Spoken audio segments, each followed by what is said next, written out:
Okay, Coach Chat 15. We have Shania back again. We're going to talk about our third episode of nutrition and performance in powerlifting. I think today we're going to talk about some weight classes and all about weight classes, where we may fit, how we know we may fit, some cutting methods of getting into weight class, what's important, why it's important to stay in a certain area, and the last one, recomping and rehydrating in after comps or after weigh-ins. Sorry, fuck.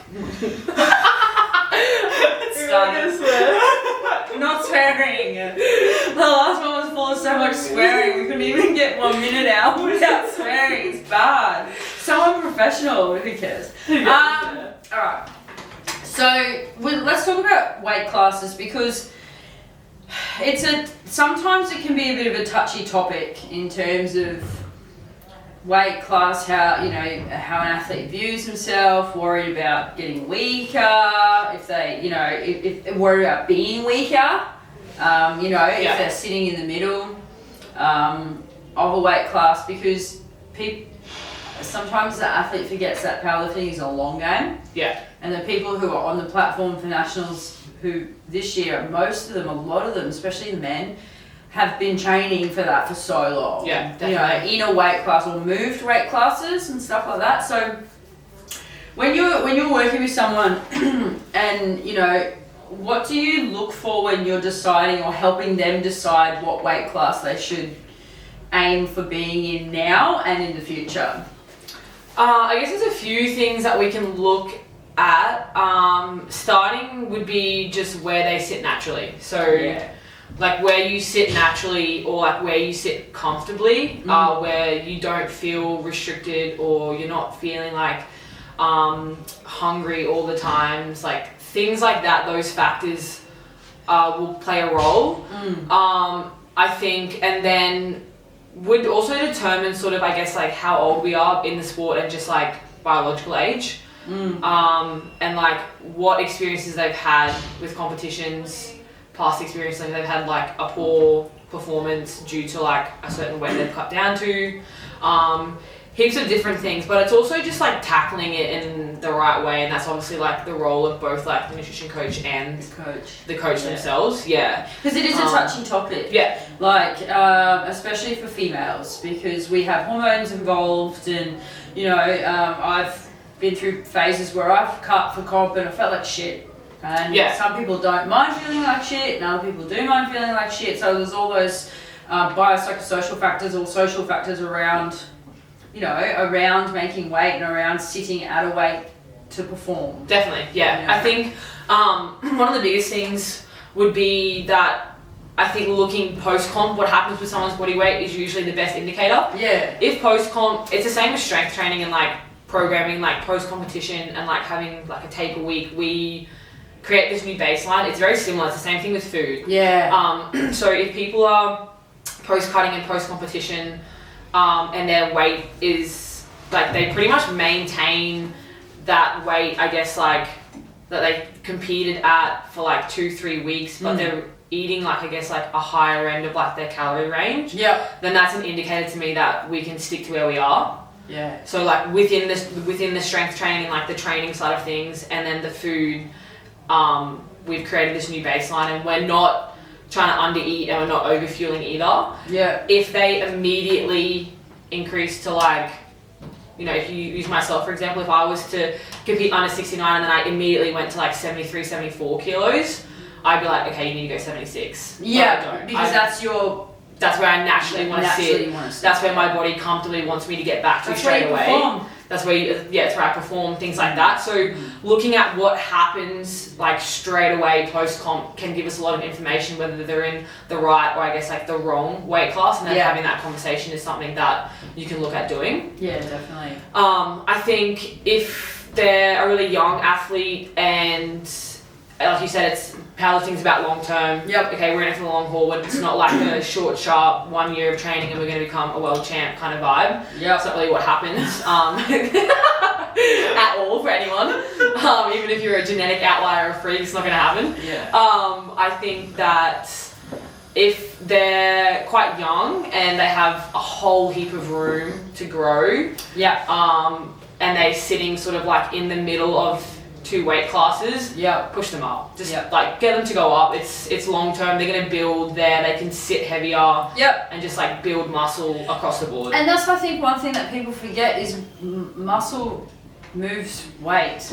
Like you have to gain lean muscle mass to get stronger. Like, you know, there's some freaks out there that, you know, seem to move a barbell, but for the majority of people, if you're not gaining lean muscle mass, you are pretty much not going to put anything in your total. So, and, you know, if you're sitting in the middle of a weight class and you're having to cut 3-4 kilos to get into a weight class and you don't have the lean muscle mass, you know what I mean? You're just going to not put much on your total. Yeah, exactly. And you have to remember why you're in the sport to start with. It's to get a bigger total. No matter how good you are, no matter how much you've podiumed, or, you know. So if you're cutting to a state and there's nothing much put on your total, probably the best sign is to go up then and bide your time. Yeah, definitely. Yeah. You know, because I think, you know, one of the most mature competitors in Australia is Liz, and she goes in between. She's done one high and one low, but she's at that level where it's not like I don't want to normalize it. It's for performance. It's do you get what I mean? We're talking records. We're talking, you know, like she's doing it for a reason. She's not just doing it to have fun. She's not doing it to like, you know, sit heavier because she's like, oh, I can't be bothered to weight cut this time, so I'm just going to compete higher. And then she's like not competing at a lower weight class, be like, okay, now I'm going to make this really hard for myself. Like, it's done for a reason. But I think like when you're fresh in powerlifting, it's like, you have the room to like do whatever you kind of want to do, and it creates more enjoyment, and enjoyment in the sport is what's going to make it long term. Oh man, there's nothing worse than training underfueled. It feels like trash. And people, it can become like this norm, like we create this like normal feeling of like, no, what I'm eating is really good and I feel good, and we almost just like lie to ourselves until you either start working with someone and then it becomes like, okay, let's just eat a little bit more, and we're like, okay, you know, we can increase the calories a little bit, and they're like, oh my gosh, I feel so much better. Yeah, dude, that's kind of what happens. It's not the programming. yeah, literally. So I think that's one of the biggest things. It's like sleep, right? Like, you know, no one is really good at getting enough sleep. We all have sleepless nights, but we all kid ourselves to staying awake 1 extra hour on our phone. Like every single person does it, right? It's the same with how much we put in our mouths with food. We're lying to ourselves because we're not able to. Humans don't have that ability to self-reflect in the moment. I was talking about it with you this last night. We just don't. No. Do you know what I mean? That's why working with someone for your nutrition who can help you work out, hey, I think it would be really good if we tried this. And you know what I mean? Because you're just not going to think about that. We just don't. No. It's like your own programming, you know. It never works out in the long run. The best lifters in the world don't all have coaches for a reason. Because we do not know as humans how to go, I don't think I'm doing very well at. We just don't. No. It's very easy to be like, nah, I'm all good. What are you doing? Like somebody else does, and then you're like, okay, I know. I feel great.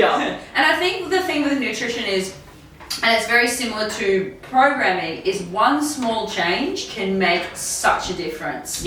Like a huge difference in performance. And whether it, you know, is a kilo of weight, whether it's manipulating carbs, fats, and proteins, whether it's changing rep schemes on programs, whether it's, you know, changing the program to suit your lifestyle, all that stuff. That makes a massive difference. So if you don't have someone to help you with that, then you kind of just like treading water. In my opinion. 100%, yeah, you do. You're just gonna stay in your routine that you've created for yourself because it's all you know. It's a norm. It's easy. Like you don't have anyone sort of challenging you and being like, okay, like we need to change this, change it, and see how you feel. Like I think it's the same with programming. Like you said, like you're not gonna know if something works or doesn't work unless we do it. And then that's where the coach kind of plays that role, and like you just get rid of the emotion. You get rid of the emotion. That's, I think, the biggest thing. So I think the biggest thing for that, we don't want to, like, yes, young lifters, and what Shania's meaning is people who haven't been in the sport for very long. It might be your first states or your first nationals or your second nationals or whatever.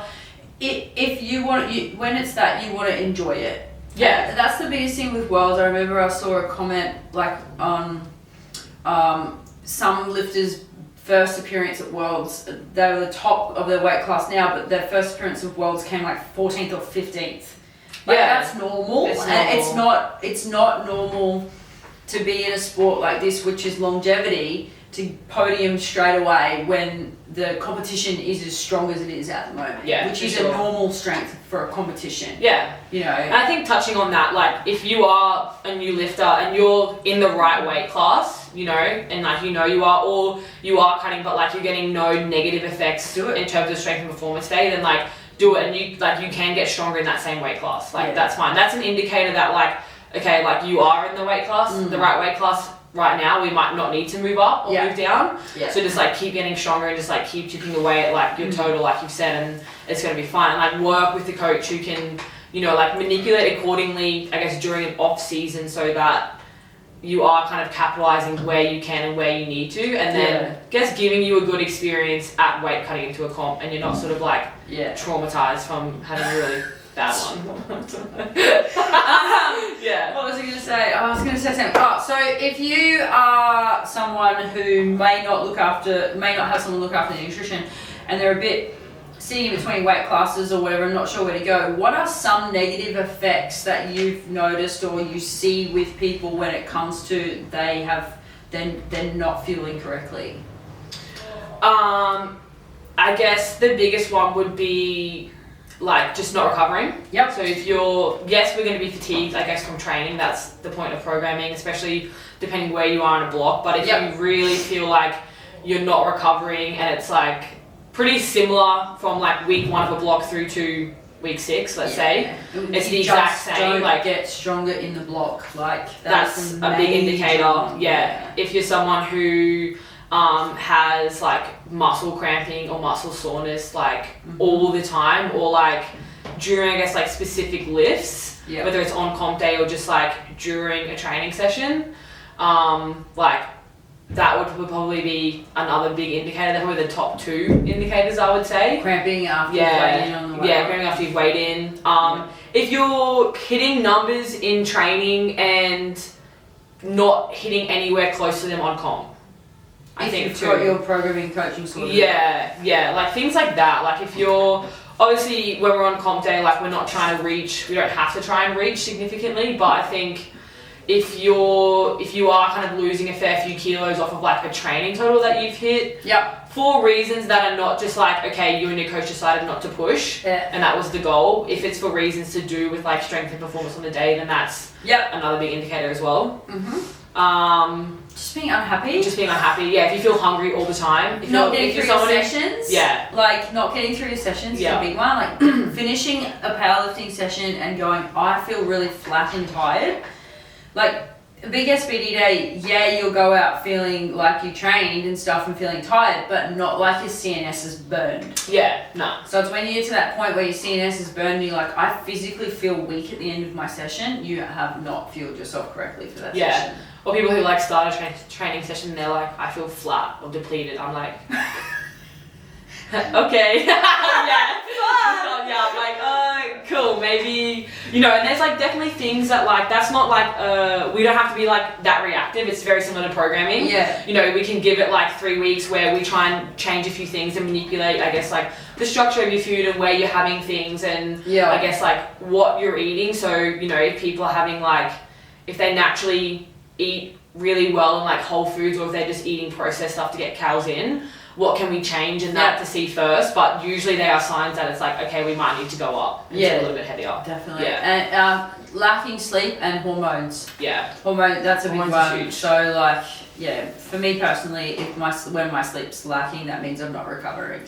And that's not training, that's just work as well. So I think for females, it's irregular periods and just feeling irregular with your hormones.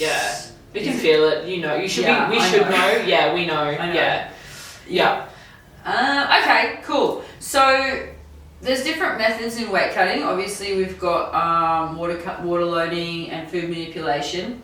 So I want to go through how you choose which one for each athlete and some ins and outs of of why they may choose one method over the other, or why they may use both, or? We typically will use both either way. It can come down to a few things, but we typically want to food manipulate during a water load or like as we water load, because when we're water loading, we're essentially taking, I guess, what our like habitual or like our normal intake of water is, and we're increasing that so that the body, I guess, is like tricked into being like, okay, well, I'm drinking more. So that when we do strip the water on the last day, it's excreting.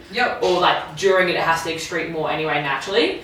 So then within that, the food manipulation is typically around changing or swapping, I guess, carbs out for fats. Because water is a carb holds water, right? Glycogen. So we would hold warm water if we're kind of maintaining or keeping that carbohydrate intake the same.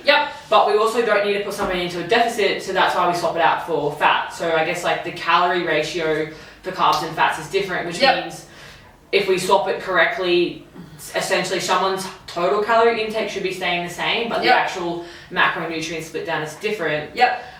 So that we excrete the water and we get rid of it. So the old going into a deficit like 4 or 5 weeks out is what people used to do. We don't really do that in powerlifting anymore. No, we don't need to lose. We're not losing weight. We're just manipulating the scale number. For that weigh-in. So it will obviously have a slight effect, on that's like, I guess, weight and obviously how you feel. I guess, you know, some athletes might notice a little bit of difference with like their belt, depending when they wear it, or like how much it's changing, kind of, I guess, like where they're losing it from. But we're not actually putting them into a deficit to lose like a certain amount of kilos. We're just manipulating. That's all it is. So let's just say you've worked with a ex-lifter and they've done one comp and you had a lot of success.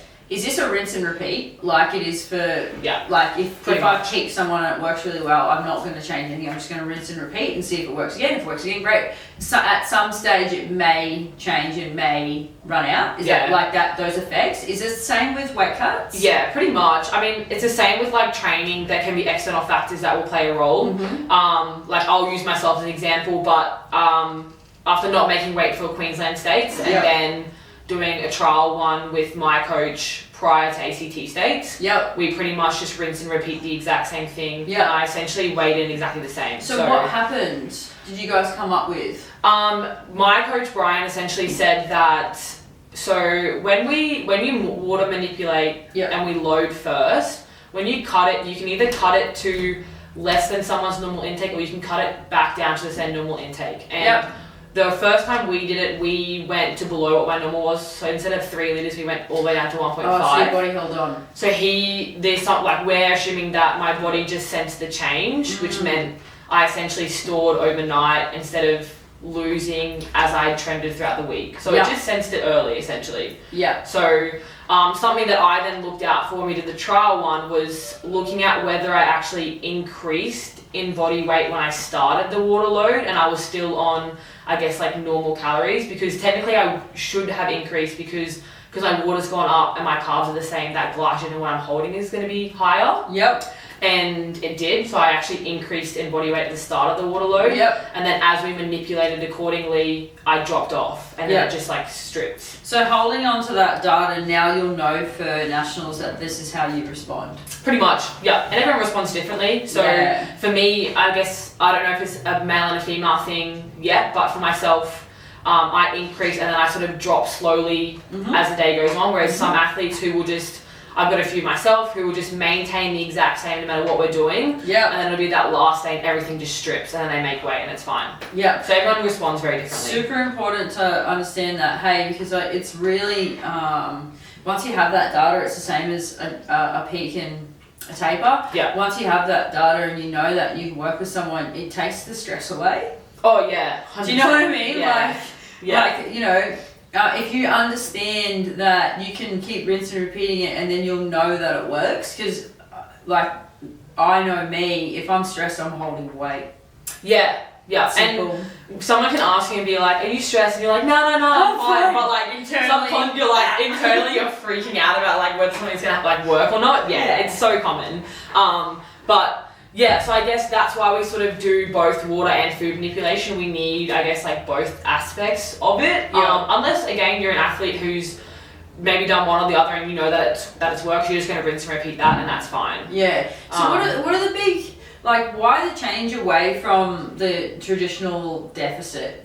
Because it keeps us strong. Yeah. The way that water cuts or weight cuts are done now through, I guess, water loading and manipulating is, it keeps us strong. Like, we shouldn't be coming into a comp hungry, pre-weigh-in. You might be a little bit hungry if you have had to manipulate a little bit harder, depending. Yep. Mm-hmm. But you shouldn't be feeling weak, or you shouldn't be feeling strong. No. You shouldn't be putting your belt and knee sleeves on and having the belt not fit properly. We should be able to have them in the same loop, the same hole and things like that. Everything should sort of fit the same. We should still feel the same.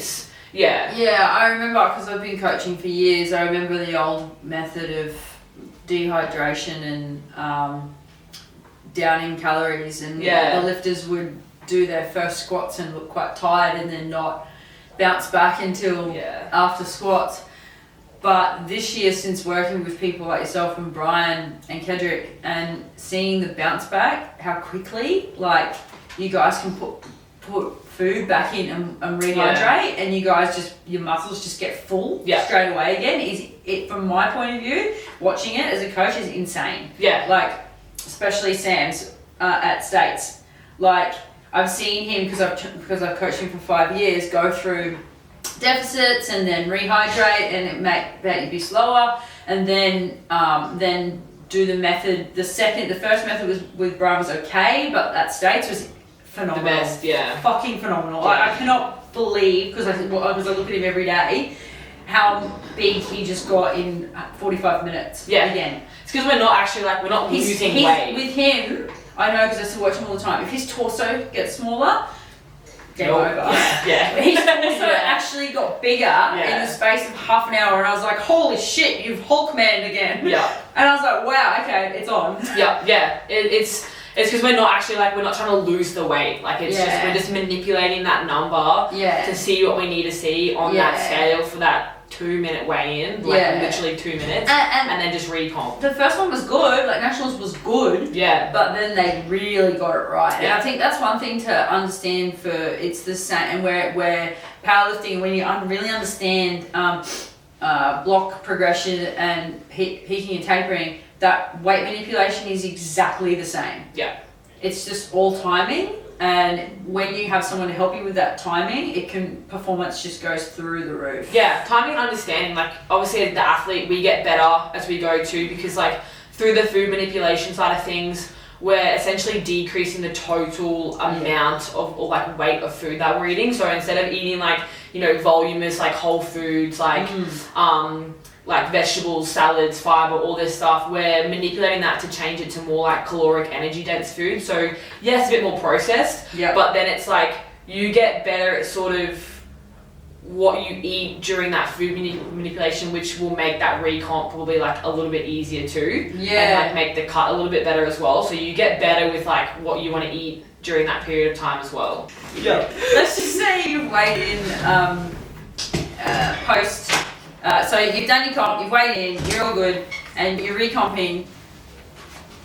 What's the healthy range to get back to, when, let's just say you're an 83 kilo or an 93 kilo lifter. What's the healthy range for most lifters to sit around, over their comp weights to perform, You essentially just get back to what you normally sit at during training, during the off season. So if you're a 93er, you'll probably be sitting around that 94, maybe 95-ish mark. So wherever you are at, normally in training is best. You don't need to go anything more than that. You don't need to smash a whole heap of food down before you kind of start warming up for squats, because it's probably going to have more of a negative effect. And also come out the other end. Both ends probably. And more just until you do feel, I guess, bit more hydrated and you do feel full, that's gonna make you feel better. It's literally that simple. So, go by feeling and just go by no one actually jumps on the scale post weigh-in either after you've rehydrated to check what weight you're at. So you're not gonna actually know, but you're gonna feel it. You should feel it, and you'll feel yourself getting fuller as you eat. So just whatever you sit at in training. And I guess it's and then when you get back to training, it's where you sit, which makes you perform. Yeah. So, like from a coaching perspective, if I notice that my athletes are coming into sessions tired, or telling me that they're tired, or telling me that their mindset is low, or I don't want to say numbers going up, but progression of a block doesn't look like it's got that poppy feeling the whole way through. Those are factors for me that I'm going to say straight away, how's your recovery? What's going in? And how is it making you feel when you train? That's the questions that I'm asking, because it's glaringly obvious when it comes to a sport that's strength when it's not fueled correctly, because it's not a sport like endurance where you keep pushing, and then it's over. It's like powerlifting's a long game, and you're in the gym for like 4 or 5 hours. So if you're tired, it like shows. And you just rinse and repeat. Like you know, like I think it would be very similar to like when you're progressing someone in a block, and it's like they hit a certain point of like where you can't really add any more volume or intensity because they're just too tired. Like if that's consistently happening, it's like we probably need to go up and look at changing a few things. For sure. Changing a few things first. And just having the conversations like, how are you feeling is a good thing to ask. Like not like in the gym, like in general.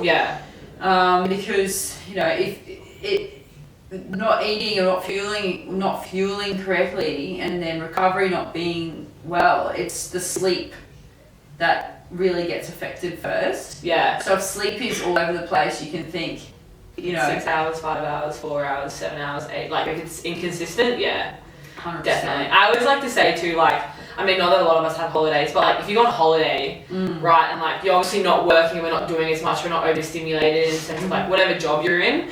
If you feel better when you're on a holiday, is it like when you come back and then you feel tired again? Is that like external thing being like work, or is it like if you go away on holiday, you know, like your external stresses are less but you still feel exactly the same?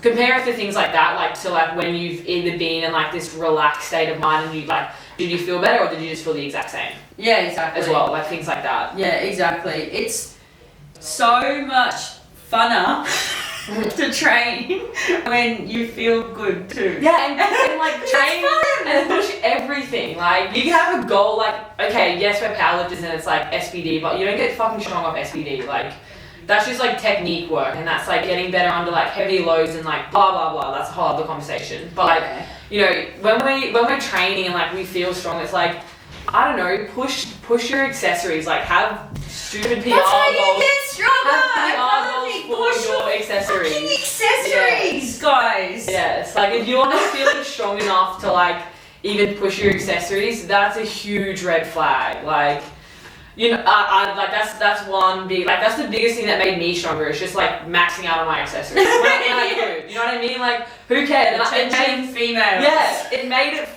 Literally max out on your accessories. It makes it fun. Like have a goal of like a dumbbells to bench on incline press. Or have a goal for your 45 hyper. Have a goal for like if you belt squat. Like anything. Lat pull, it doesn't fucking matter. Just like.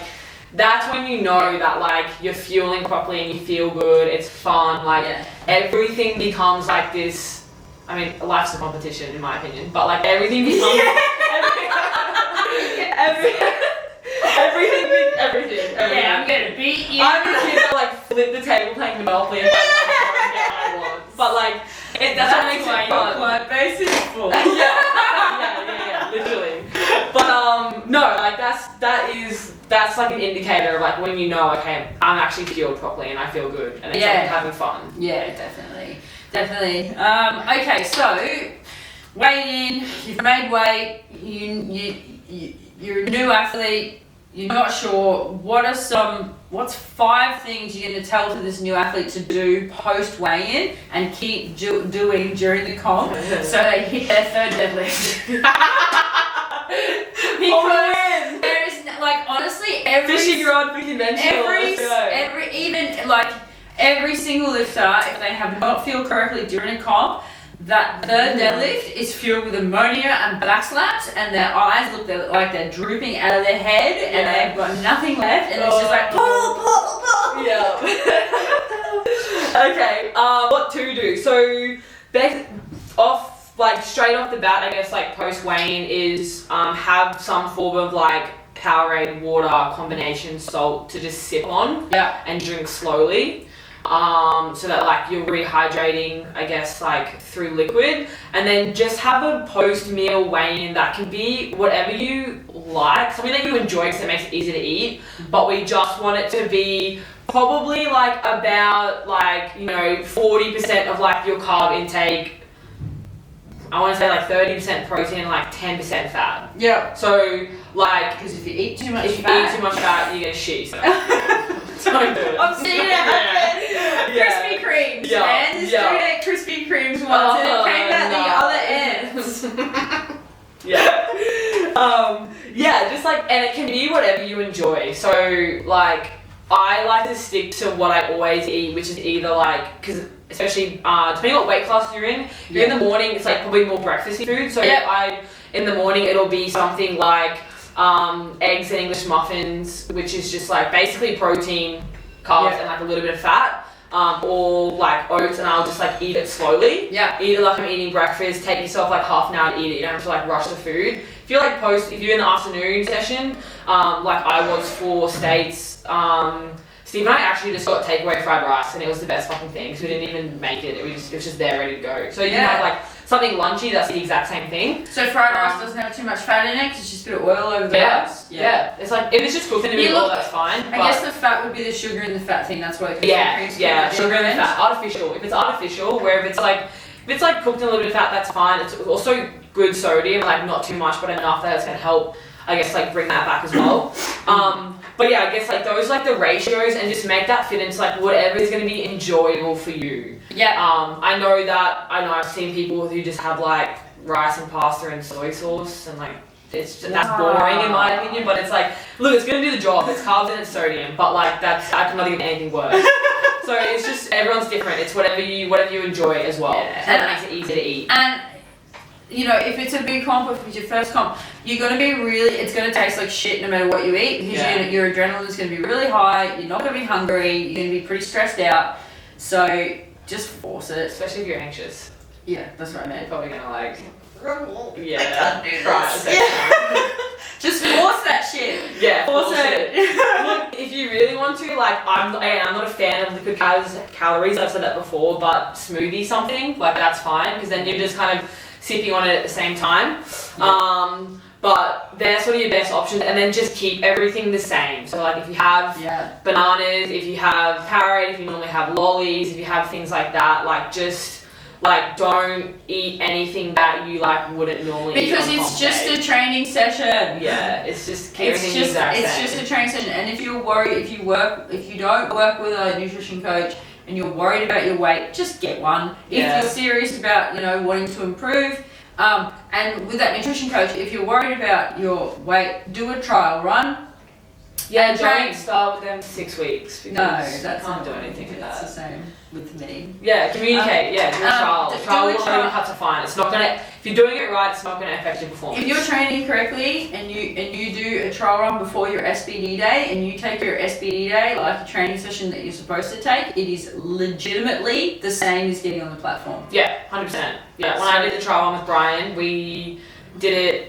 Waited on the Saturday, and that's an SBD day for me, and it was probably like one of the best SBDs I had, so it was fine. In the zone. Yeah, you just treat it the exact same. Yeah. Alright, well I think that'll do us for today. Hopefully if you don't have a nutrition coach and you're worried about your weight class and stuff, you're understanding a little bit more of where to go and some ins and outs and all of that.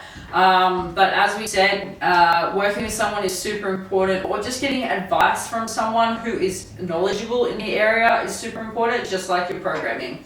So thanks, Shania. Thanks.